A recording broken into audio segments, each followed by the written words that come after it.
Welcome back to our YouTube channel. Today is mag-unbox tayo ng ating pang new vlog camera. And so yun nga, nag-unbox tayo ng new vlogging camera dahil ang ating ginagamit na si Osmo, yung button niya kasi ayaw niya nang mapindot.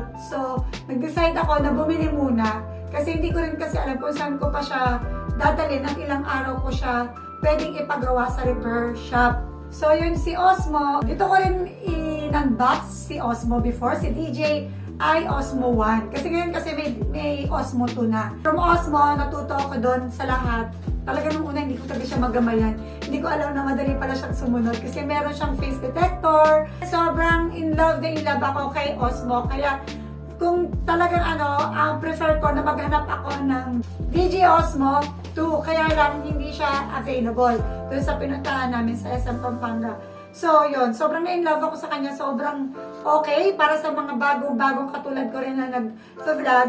So, siya yung talagang one-on-one kayong nag-uusap kasi yung kanya pakikipag-interact sa iyo, sumusunod talaga siya. Kasi nga yung face detector. Tapos, nagpunta ako sa Korea. Yun yung unang-una kong nagamit kay Osmo.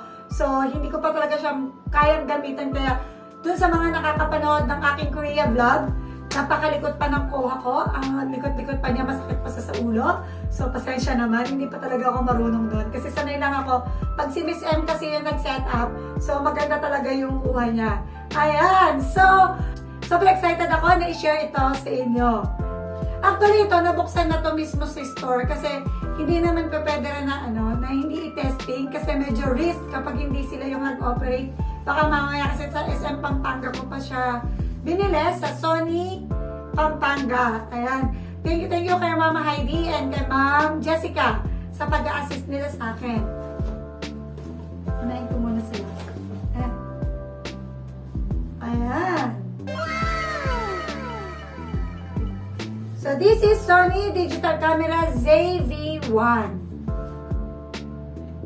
Nakaka-LL na. So, nag-upgrade na tayo kasi sobrang nakakatuwa din kasi thank you sa mga subscriber at patuloy na nanonood ng aking vlog. Okay din naman yung quality ni Osmo.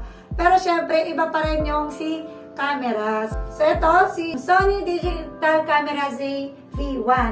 So, may kasama siyang yung stabilizer na kasama. Ito rin. Sony, from Sony of course. Cybershot, shooting grip. Ang tawag sa kanya, shooting grip. And then, binigyan nila ako ng freebies na limited edition canvas pouch and wind screen. And this one is cuff, camera wrist strap. And Sony headphone. Thank you, Ma'am Jessica. Thank you. So, overall, nabili ko lang siya ng 44,000 pesos. Si ZV-1 is 43,000 pesos. And then, ito is 5,000 pesos, si shooting grip. Pag pinagsama mo sila, is 44,000 pesos kasi naka-promo. Ayan. So, yun. Start na natin ang ating unboxing. Ngayon natin si camera. Meron tong 3 years warranty. So, pinigay din naman nila sa akin yung lahat ng outlet. Meron sa Makati, meron sa Pampanga, at meron din sa Malolos na Sony repair. So, just in case magkaroon ako ng problema, pwede ako doon magpunta. And if ever meron talaga problema, in 3 years, pwede na lang palitan din yung unit. Ayan. So, yun. May 3 years warranty sila. So, nandito na rin lahat yung mga specs nila. So, meron siyang 1.0 type X Morse RS, CMOS sensor, 20.1 megapixel. Grabe, pati pores ko kita-kita na dyan kasi 20.1. Dati, 8 megapixel lang doon nung panahon na yun. Tagal na pala. Ang tagal na huli ko nakabili ng Sony. Cybershot patawag doon. So, 8 megapixel na yung nabili ko last time. Sobrang linaw na rin niya kasi Cybershot yun, yung tinatawag. And then, ito na ngayon is 20.1 megapixel. So, ngayon na lang ulit ako nakabili. Kaya nagulat ako. Yun na pala yung megapixel ngayon. And then, meron siyang 24 to 70 mm. Times 4 yung zoom niya. f1.8 to 2.8 aperture. 315 AF points. And then, real-time eye autofocus. Face appeal. Bokeh switch. clear voice recording, microphone, jack. Ayan. And then, ito rin ay may wifi na siya. Pwede na siya i-connect agad sa wifi. At kung magla-livestream ako, pwede na din siya. And then, meron siyang 4K HDR. Hindi ako ganun kateki, pero alam ko maganda siya. Hindi ko na kayang himay-himayin ko ang tawag sa kanila. And then, HDMI. Pwede siyang HDMI. Ano kasi yung saksakan, nakita ko rin. And then, may SD, X1, NI. Dolby Audio. And then, meron din siyang Bluetooth. So, anyway, ito, na-release to late last year. So, bagong-bago pa siya. Bagong-bago lang. And then, pagbukas natin ng box, meron na siya agad na. If you should need assistance, ito na nakalagay yung mga, meron siyang help guide. So, dito ay meron na rin siyang kasamang 64 GB, gigabyte na from extreme na SD card. Kaya lang nilagay na rin siya dun sa mismong camera. And then, manual. And then, meron din na siya nito, included, for windscreen. This is for windscreen. Cute. And then, yung cord niya, wala siyang kasamang adapter.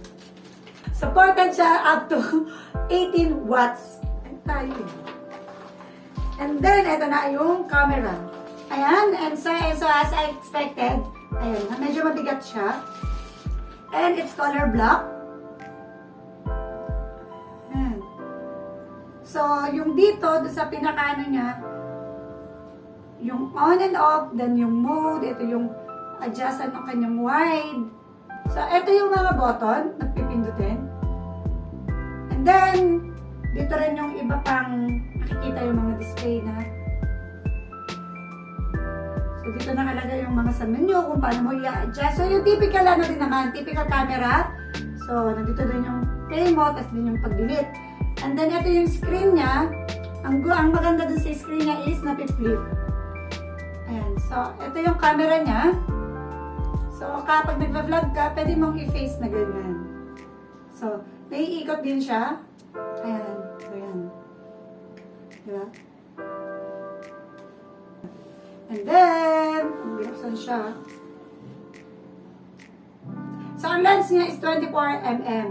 Then, in-advisean ako nila from Sony service na pag daw chinarge ko sila, kailangan at least 4 to 5 hours straight. So, inano ko naman na siya, chinarge ko na kanina, pag na alas 7. So, yan. Ang gamit natin ngayon is yung phone, kaya mag-shift tayo dito sa camera kay Sony. Para makita rin natin at magamit na natin ang unang-unang camera ever. And now, ayan, nakita niyo ba ang kagandahan quality ng ating camera? So, yan yung Sony ZV-1. So, yan. And now, moving on tayo. So, sobrang nakakatuwa. Actually, nakalimutan ko pala. Yung pinaka sa side niyan, dun sa side ni... Ito, sa pinaka side dito, nandito yung saksakan para ma-charge nyo siya. Ayan, nakalagay din doon yung nakalagay HDMI, ganun-ganon. So, yun. So, yun. Nakalimutan ko. Kasi hindi ko naman may papakita sa inyo. Tapos, nakakalit na siya.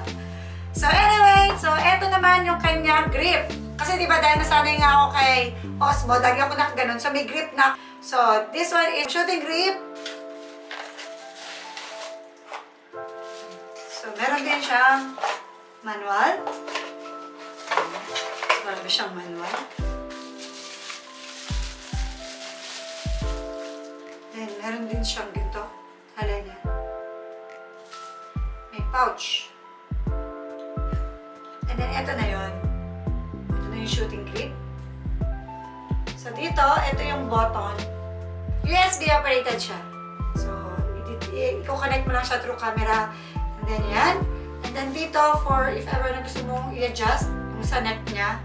Ayan, ito yun. Ipupush niyo yung button dito. And then, ito yung sa photo. And then, ito sa movie.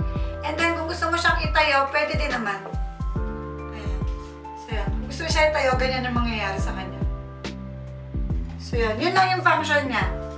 And then, binigyan din ako ni Sony. Thank you for limited edition canvas pouch and windscreen. Nabuksan na rin siya kasi pinakita siya sa akin. Kasi nga, kikay-kikay, then girly-girly. Ayan.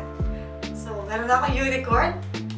girly-girly look kasi yung isa plain lang siya na color nakasama ni Sony. Ito naman, meron siyang kulay. Colorful. Ayan, ang ganda ng pouch.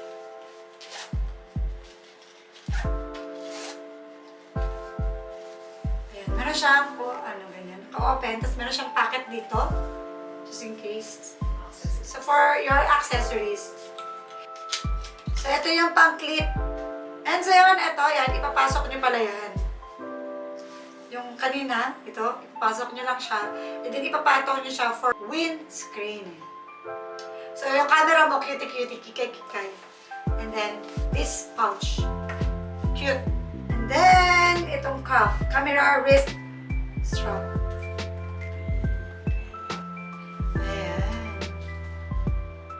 Mahal din kasi sila, kaya sobrang nakakakilig. At binigyan nila ako ng freebie na ganito. Sobrang thank you SM Pampanga, Sony, and Mama Heidi. And then, binigyan nila ako ng earphone, pero hindi siya connected dun sa camera. So, smartphone kasi siya. So, yun. Thank you for this. So, that's all for our unboxing. Sobrang nakakatuwa. Nag-improve na ang ating quality. Ayan, dahil sa tulong ng ating Sony ZV-1. So, sa lahat ng mga gusto mag-vlog at mag-start ng vlog, okay din naman tong investment. Pero, usually kasi wala din namang masama sa mga nag-start for phone and kanilang mga kanya-kanyang hilig. Wala namang problema. So, yan, nakakatuwa po. Thank you po talaga sa lahat ng support. At dahil talaga naman yung ating quality ay nag-level up. Dahil nag-level up din po kasi ang inyong support at pagmamahal sa ating vlog. Thank you po sa patuloy niyo pong pag-support at panonood ng ating vlog at ulit-ulit pong nakikinig sa aking kwento. Sana po ang aking mga vlog ay makapaghatid po palagi sa inyo ng mga ngiti, sa inyong mga labi, and I always share my joy with you guys. So yun, thank you for watching. Hope you like this video and don't forget to like and subscribe. Thank you!